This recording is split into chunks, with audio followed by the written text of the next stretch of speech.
Isaura ani Jehovah, rifalay, rifanaichu, ariasa misy atinoinao, ny fitahiany rehetra. Izay mamela ny eloka, sitrana ny aretinao, zay manavotra, zay mamindra fo, zay mavotry zo ny fanaira, zay mamela ny eloka, sitrana ny aretinao, zay manavotra, zay mamindra fo, zay mavotry zo ny fanaira. Mivavaka isika rehetra tompoko. Andriamanitra avo indrindra tompony tompo ianao, ary sy toha, sy misy maharara zay tianao atao. Ianao no Andriamanitry ny tanora, ary mamory ana eto mba hihaino ny teninao sy ny fampianaranao, hanovozanay finoana sy fahalalana, ary hitombo am'izany handovana ihany koa ilay toerana sara efa nomaninao amin'ny alalan'i Jesosy Kristy, dia ny fiainana mandrakizay zany. Misaotra anao tompo am'izany fahasoavanao zany. Ankatahanay aminao ny fitariany fanenao masina amin'izao zaikabe zao, mba hitondra fiovampo, hitondra fibebahana marina, ary ny fanakakezanay anao izao vivahiny anay aty mahazanga zao, dia zany no mba angatahanay aminao.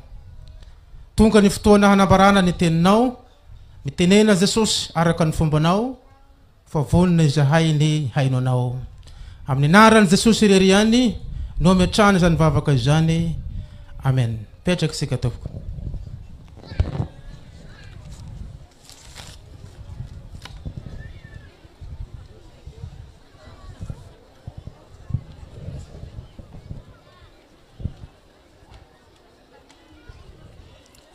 Ny tenin'Andriamanitra natolotra araka izay hitasika ao amin'ny programa, dia zay voalaza ao amin'izao na toko fahenina. Filazantsaramasina araka n'izao na toko fahenina, dia vakina manomboka amin'ny andinin'ny fahenina ambinipolo zany, ary asahatra rehefa vita vaky ny andininy fahavalo ambinipolo. Zao na toko fahenina, vakina manomboka amin'ny andinin'ny fahenina ambinipolo, ary asahatra rehefa vita vaky ny andinin'ny fahavalo ambinipolo. Toy izao ary ny vaky ny teny amin'ny anaran'i Jesosy. Hatramin'izany dia maro tamin'ny mpianany no nihemotra ka sy niara-nandeha tamin'ny sony. Dia hoy Jesosy tamin'ny 12 lahy, ianareo koa va mba te hiala?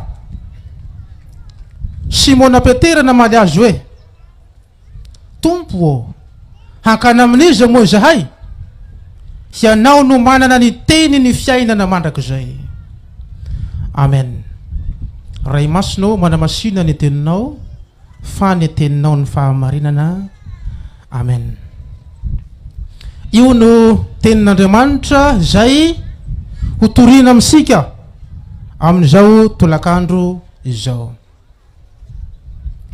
Hitasika fa ato amin'izao na toko fahenina dia misy fahasarotana izay nitranga tamin'ny mpanaradian'i Jesosy. Nisy fahasarotana izay nitranga tamin'ny mpanaradia an Jesosy. Ambara fa olona marobe no nanaradian'i Jesosy tamin'izay fotoana izay. Misy amin'izy ireo moa ireo fahasoina hoe apôstoly na mpianatra. Izy ireo dia navahana fa 12 lahy no isany. Rehefa nitranga ny fahasarotana dia nihemotra avokoa ny vahoaka rehetra. Nihemotra avokoa ny vahoaka rehetra sy niara-nandeha tamin'i Jesosy isony. Sisa ny 12 lahy dia nitodoka Jesosy tamin'ny 12 lahy nanontany hoe, ianareo koa vamba te hiala. Petera anankiray zay solotenan'izy 12 no niteny hoe tompo ô ankana amin'izy moa zahay ianao no manana ny tenin'ny fiainana mandrakizay. Alohan'ny handiniasika ilay votoantony sy ny hafatra ho asika amin'izany tenin'Andriamanitra izany dia jeresika alohan'ny fahasarotana. Inona ny zava-sarotra na tonga ny fiamorana tamin'izany vanim-potoana izany. Raha mijerisika ato amin'izao natoko fahenina dia hitasika izany fa ny teny Jesosy hoe izaho no mofinaina. Tsy zakan'ny Jiosy izany satria mieritreritra zareo hoe ho hanina Jesosy satria Jesosy misy ny teny hoe zay mihina anahy dia tsy ho faty mandrakizay. Da ny tao asainy zareo zany hoe ny nofotry Jesosy no ho andrahoina dia ho hanina rehefa aveo fadin-drazan'ny Jiosy zany mihinan'olona zany. Da hoy zareo hoe iza no mahaino zany? Fahasarotana zany. Zany hoe nisy fahazahoan-jareo ny tenin'ny Jesosy, io no fahasarotana ny tranga tamin'izany. Mety ho olana ihany koa zany amin'ny olona anankiray ary mety hahatonga ny fiemorana nisy fahazahoana izay zavatra lazaina. Na mandray atendrony ny zavatra lazaina dia miteraka olana ary miteraka fiemorana izany. Izao anefa ny olona tena mahalala ny Jesosy amin'ny maha izy azy dia sy mihemotra na dia misy aza ny fahasarotana. Ny olona tena mahalala ny Jesosy amin'ny maha izy azy dia sy mihemotra izy na dia tozo fahasarotana. Iza moa ny maha izy azy an Jesosy. Petera no manondro azy eto hoe ianao no manana ny tenin'ny fiainana mandrakizay. Io no maha izy azy an Jesosy. Sy manampaharoa zany, sy toha zany, sy misy tahaka azy fa izy irery hany no manana ny tenin'ny fiainana mandrakizay. Io no maha izy azy. Ka ny fahalalany mpianatra izany dia sy mihemotra izy na dia misy zavatra sarosarotra na dia misy zavatra sy dia azoko azony loatra satria fantany sy azony antoka fa ao amin'ny Jesosy irery hany no misy ny teny ny fiainana mandrakizay. Mety maro ny misantoka, mety maro ny milaza ho manana zany fa ny mpianatra kosa dia mahazo antoka fa ao amin'ny Jesosy irery hany no misy izany fiainana izany. Sy manampaharoa Jesosy. Raha mijerisika ny fanevasika dia ihany koa no hafatra tiana hampitaina fa Jehovah-Andriamanitra reo no Andriamanitra avo indrindra sy tompo ny tompo. Avo indrindra sy misy tahaka azy zany, sy misy tahaka azy, sy manampaharoa, sy toha, sy misy afaka ilahatra eo anatrehany amin'izay rehetra lazaina hoe Andriamanitra. Ka izany fahalalana izany, ny fahafantarana izany dia miteraka fitokisana ary miteraka fihazonana mafy. Satria raha fantatrao sy azonao antoka ny zavatra anankiray dia sy maintsy hifikitra amin'izany ny olona anankiray. Hafatra lehibe ho asika jeresika aloha ny antony nahatonga ny fiemorana mba sy hahatonga asika ho tratran'izany koa. Ny antony nahatonga ny fiemorany maro dia noho ny filazany Jesosy hoe izaho no mofinaina izay mihina anahy dia sy ho faty mandrakizay. Fiheverana ranofo zany sy mba nieritreritra zavatra ra-panahy akory ry zareo tamin'izay fotoana zay fa dia nieritreritra hoe ity nofony ity zany no hanina. Kanefa ny fanomezan'Andriamanitra amin'ny alalan'i Jesosy Kristy dia fanomezana ara-panahy. Fanomezana ara-panahy. Ihany koa nolazain'i Jesosy tamin'ny Nikodemosy amin'izao natoko 7. Raha niteny Nikodemosy tamin'izay fotoana zay hoe moa ve hiditra anakibondreniko indray mandeha aho dia hateraka. Jesosy niteny hoe izay ateraky ny nofo dia nofo fa izay ateraky ny fanahy kosa dia fanahy. Izay nolazaiko taminareo dia fanahy sy sy fahamarinana ary zay mivavaka amin'Andriamanitra dia mivavaka amin'ny fanahy. Miteny ihany koa Paoly apôstôly fa raha amin'izao fiainana izao ihany no anatinasika ny Kristy dia mahantra indrindra noho ny olona rehetra isika.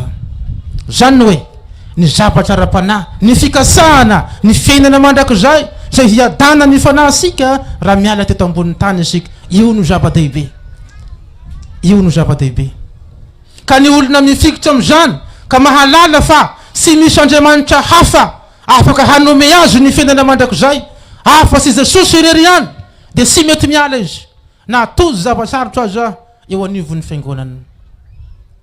Inona moa ny zava-misy matetika ry kristianina? Inona ny zavatra misy matetika amintsika tanora?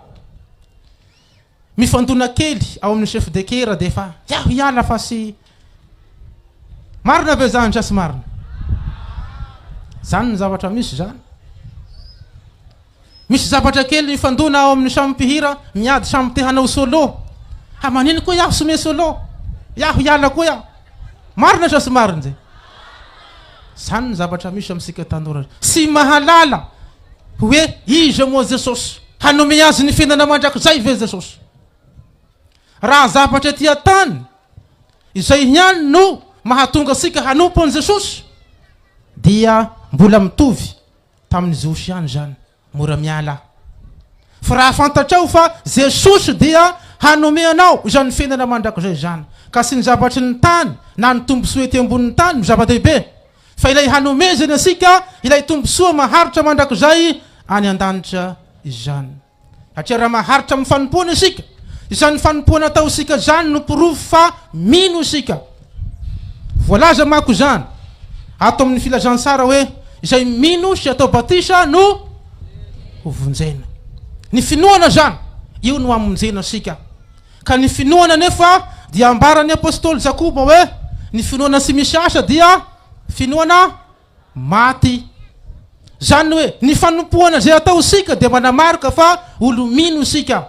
Eny fanazy Jesosy aza dia niteny hoe izay mino ahy dia ny asa ataoko no hataony koa. Zany hoe misy asa miandry, ka zany fanompoana atao sika zany no magnapirofo fa olona mino sika handova ny fiainana mandrakizay. Isika rehetra zay tonga eto zao ataoko fa olona mino daholo. Besaka amintsika no avy lavitra nandany vola aman-karena tonga amin'ity toerana ity hanaradian'i Jesosy. Jesosy dia eto hanome asika zany finoana zany amin'ny alalan'ny teniny, hampahery asika, hampitombo ny finoa asika ary handova ny fiainana mandrakizay isika rehetra raha miala tamin'ity tany misy asika ity. Raha maharitra hatramin'ny farany, raha maharitra hatramin'ny farany. Noho izany minoa an Jesosy Tompo fa izy irery ihany no manana ny teny ny fiainana mandrakizay. Voninahitra ny tenin'Andriamanitra aza amin'ny taloha indrindra ka ho mandrakizay. Amen.